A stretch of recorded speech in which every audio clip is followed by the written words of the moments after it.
Yeah, I'll react to that, sure. We love our kettle. Guys, I was watching another video. I didn't record it, but it was mentioned that British people were in it that were driving for the first time in America, and that they mentioned how American houses, they're made of wood, aren't they? And I'm like, okay, I'm stopping watching this. I'm looking, and here Lawrence, Lost in the Pond, has one. You don't use wood to make a house. Let's go. My name's Connor. If you're new, guys, love Lost in the Pond. Make sure to check them out. Preemptive like. Original link to the video, top the description. Did I say that? And let's go. How do you build them? Just tea drinkers that we are. Like castles? Tea drinkers that we are. We love our kettles, don't we? But they're not just any kettles. These are ones you plug in and then hit the switch to turn on the plug, because I forgot to mention that our plug sockets also have switches. Which is also a good thing, because sometimes I'm afraid to leave things plugged in because they might like cause a fire. And instead of unplugging it all the time, I could just hit a switch. Hello, I'm Lawrence, and I'm on a quest to uncover all of the memos that Britain and America lost in the pond, and one of those memos pertains to houses, the things we live inside. If you're watching this video, it's quite likely you're either inside a house right now, or you're near one, because otherwise you wouldn't probably have internet access quite as easily. To anyone that might be new to this channel, come on in, get yourself a cup of tea. This isn't a genuine offer to come into my house. I'm just saying, join the channel, this is good. And hello to everybody who's been here a long time. Today we're going to look at several ways in which British and American houses are very, very different. Having lived in the United States for over 11 years, I've lived in my fair share of houses here, just as I did in Britain. So I think I have a decent grasp of how houses work. Even tiny ones like this one, which is about 400 square feet. I'm joking, this is a professional studio. Don't question me. And so without further ado, let's take a look at 4 ways that British and American houses are very, very different. Ew. Neither Britain nor America is devoid of variety when it comes to their housing styles, and that's because, well, with each sort of passing phase of history comes new designs to meet new needs and just new style preferences. And because of this variety, I'm not going to cover every single one of them, because that would keep us all here until next Wednesday, which would be good for my metrics, but not good for your sanity. So let's take a look at how some of the housing styles do vary from country to country. In Britain, a lot of the distinctive styles are also tied up with the period in which they were built. So you could go all the way back to the Tudor period, and you do find Tudor housing dotted around here and there. In fact, if you go to the city of York, for example, there's quite a lot of sort of Tudor buildings there. They're quite ornate with wood paneling, and they're the sort of place that you might imagine that Shakespeare lived. But wood is less indicative of British houses than you would see in America, where wood is actually quite a common material for building houses. In Britain, from about the Georgian period onward, you're going to see quite a lot of brickwork. Georgian period houses absolutely exist. People live in them, but they tend to be these opulent looking houses that have notable pops of white rectangle, which are just the windows. It's very nice. They look like dolls' houses that you should live in. But then come the Victorian age. I love cupolas. You guys know cupolas? It's very nice. Is that like like some houses have like a little extra tiny thing where you can sit and like during a rainstorm, read a book. It's so have notable pops of white rectangle, which are just the windows.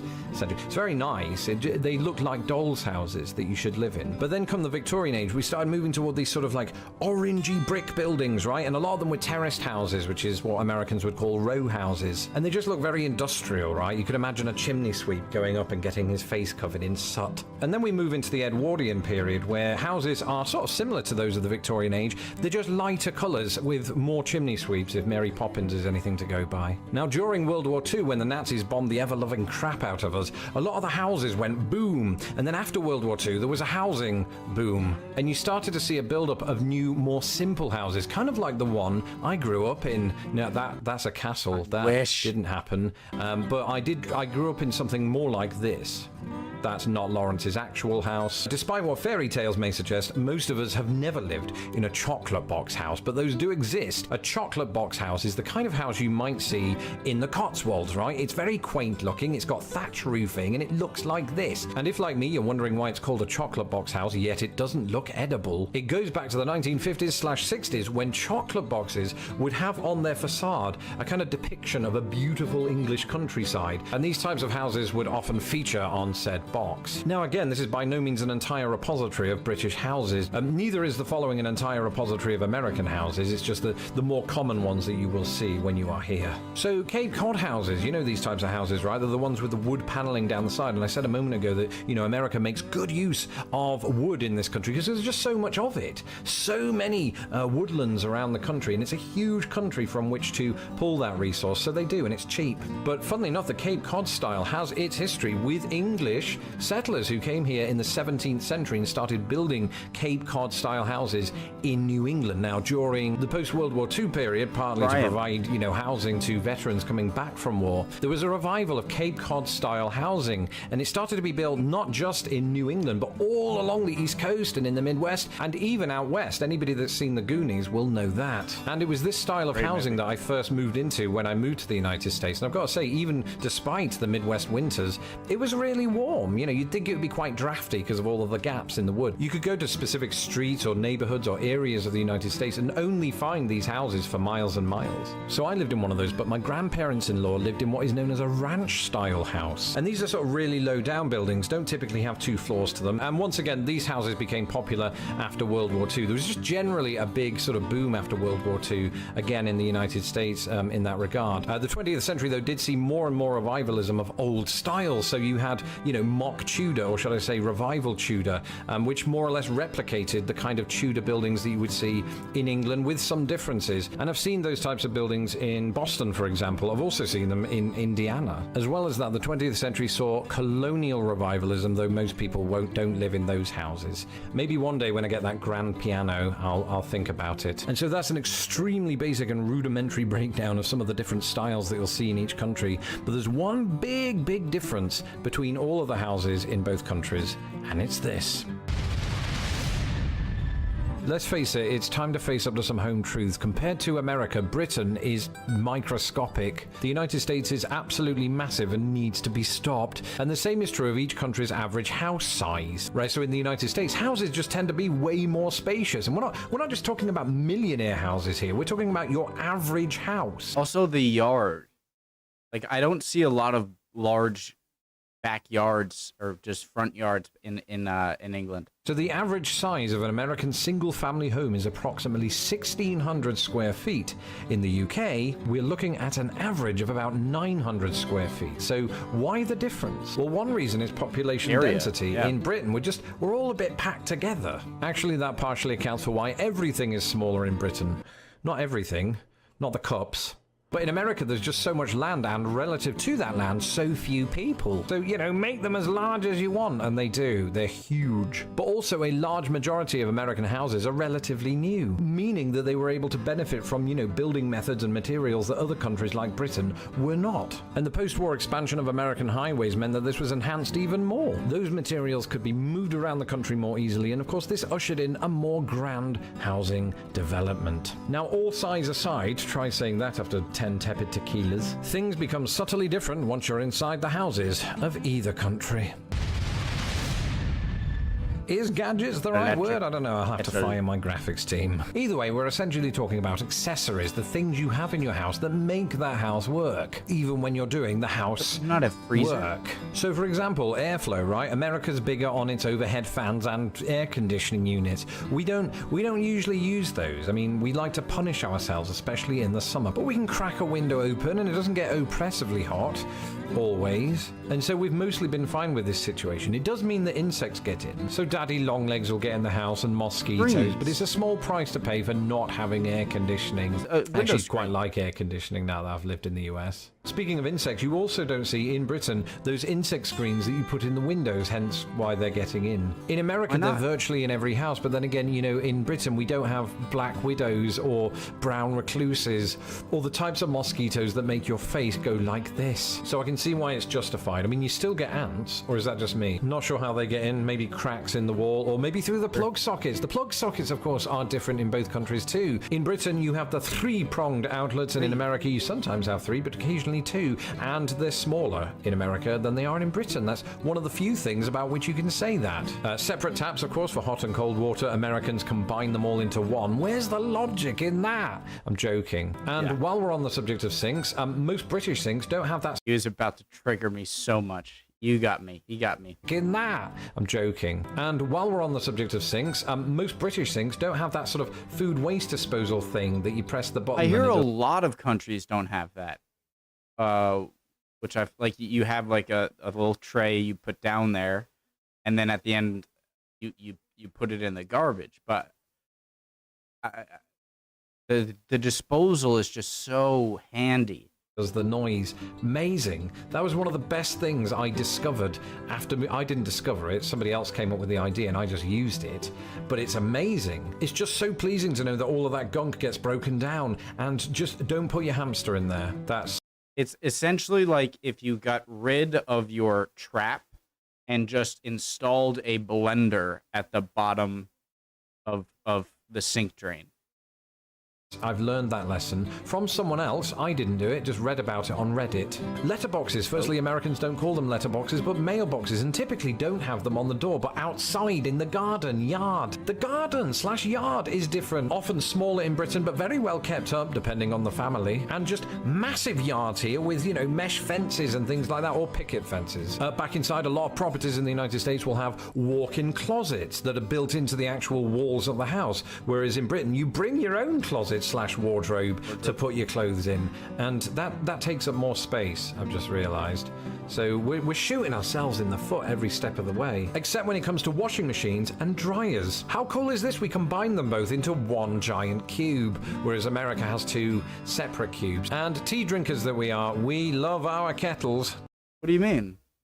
And dry. We're shooting ourselves in the foot every step of the way, except when it comes to washing machines and dryers. How cool is this? We combine them both into one giant cube, whereas America has 2 separate cubes. And so you're saying that your washer and dryer are the same thing? Like you put your dirty clothes in, it washes them.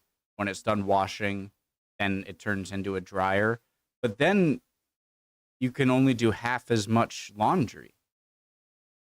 Like if you had like a large family or something, that would be the great thing about having 2 is like you put dirty stuff in the washer. When that's done, you put it into the dryer. You put more dirty stuff into the washer. Repeat. I feel like that's more efficient. The tea drinkers that we are, we love our kettles, don't we? But they're not just any kettles. These are ones you plug in, and They are superior. I'll give you guys that. then hit the switch to turn on the plug, because I forgot to mention that our plug sockets also have switches. And then, you turn it on, don't need a stovetop, and it heats up, just like that. You've got your water, Bob's your uncle, pour it into a mug, there's your cup of tea. In America, you do have the stovetop kettles, and part of me likes that because it does this really pleasing whistling sound at the end. Now, if you were paying attention during that list, you may have noticed that I touched on some of the terminological differences when it comes to housing in either country. And that brings us on to our final entry. It wouldn't be Britain and America if they weren't 2 countries separated by a common language, and the same is true of the... You guys would call this a jumper, right? Or this? Sorry. Britain and America if they weren't 2 countries separated by a common language, and the same is true of the housing world. So let's finish with a rapid fire round looking at those very words. So here in Chicago, I live in a flat, except in America they don't call it flat, it's called an apartment. Something else that you'll find in America though are these condominiums, or condos if you don't fancy saying a word that has condom in it. And we do have those in Britain. They're usually called common hold properties, and I suppose most British people wouldn't go around using that term, whereas you actually hear the term condo quite a lot. It's been suggested to me. A common hold property sounds like a timeshare. Wouldn't go around using that term, whereas you actually hear the term condo quite a lot. It's been suggested to me that I move into a condo, and it sounds good. I mean, when I first heard the term, I thought it sounded like I might be moving onto a lakeside boat or something like that. It is like an apartment, but it's one you would buy. It's real estate. Now, as a child and young adult, I grew up in a house that was known as a semi-detached house. That's when you have a house adjoined to one other house on one side, but not on the other side. In the United States, this is known quite simply as a duplex, which is not a wrestling move. If it is adjoined on both sides with another house, then you are part of a line of houses that are known as terraced houses in Britain. In America, they're known as row houses because they're all in a row, presumably. Then there's council housing in Britain versus the projects in the United States, and that's just another way of saying public housing. To control the electricity flow in Britain, you have the mains power. In America, you have the grid power. And what if you're sick and tired? And the word projects definitely has like a negative connotation. Flow in Britain, you have the United States, and that's just another way of saying public housing. To control the electricity flow in Britain, you have the mains power. In America, you have the grid power. And what if you're sick and tired of the place that you're living in and you just want to relocate somewhere else? In America, you would just simply move. In Britain, you'd move house. And on that note, I'm going to move out to my outro transition because this is the end of the video. Let me know in the comments below if you're watching this from your house right now, or just if you're not. Leave a comment either way. And don't forget to hit the subscribe button so that my videos don't get lost in the pond. A big reminder, by the way, if you want to keep up with me on a day-to-day basis and just see some of the stupid trivia that I come out with, follow me on Twitter at LostInThePondUS. You won't regret it entirely. This video, just like all of my videos, was made possible by my patrons at patreon.com/lostinthepond. If you would like to help this channel grow by broadening its research, its lighting equipment, all of its technology and everything, then go to patreon.com/lostinthepond. It takes 5 minutes to sign up and to support the costs of running this channel. Until next time, I'm going to go and get the kettle on and listen out for that whistle. Bye. Thank you for watching this episode of Lost in the Pond. Don't forget to hit my stupid little face to subscribe and Ooh, that could be another good one. Awesome video once again. Lost in the Pond again, 640,000. I've been watching them since before they had under 40,000, maybe even further down than that. Education system too. I have a tab issue. I'm like a hoarder of tabs. Love you guys. Hope you're all doing well. Would appreciate any comments, especially on videos like these. I think are really funny in the comment sections. You guys are funny. Yeah, I'll see you guys next time. Bye.